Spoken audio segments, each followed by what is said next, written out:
कि वक्फ बोर्ड का कानून तो एक पर्टिकुलर कम्युनिटी के लिए है, क्या इस देश के अंदर किसी और कम्युनिटी के लिए भी कानून है, क्योंकि जो हमारा देश है वो तो सेकुलर है?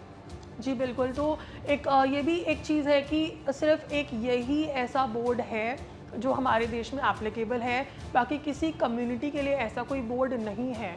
चाहे आप हिंदू देख लो, आप सिख देख लो, आप क्रिश्चियनिटी में देख लो, ऐसा कोई बोर्ड कहीं पे भी नहीं बना हुआ है। सिर्फ़ ये एक ही कम्युनिटी में ऐसा बोर्ड है और ये बना दिया गया है पॉलिटिकली। आप देखिए पॉलिटिकल एजेंडा एक रहा है, वोट बैंक मैं बोलूँगी, जो कि साफ बात है, इसको हम डिनाई नहीं कर सकते कि आज से जितनी पहली पार्टीज़ आई हैं वो सारे एक दूसरे, चाहे अभी की भी पार्टी हो, मैं अभी की पार्टी को भी नहीं, चाहे पहले की भी कभी भी कोई भी पार्टी आए, वो वोट बैंक के लिए हमेशा से ये काम करती रही है, जिसकी बदौलत आज ये जो है वो नौबत आ गई है कि हमें इस तरह के जो चीज़ें हैं वो देखने को मिलती हैं। तो मैं ये पूरा एक पॉलिटिकल एजेंडा मानूंगी इस चीज़ को, बट ये भी बात फैक्ट है कि सिर्फ एक अकेला जो है वो यही बोर्ड है जो कि डिस्क्रिमिनेटरी है।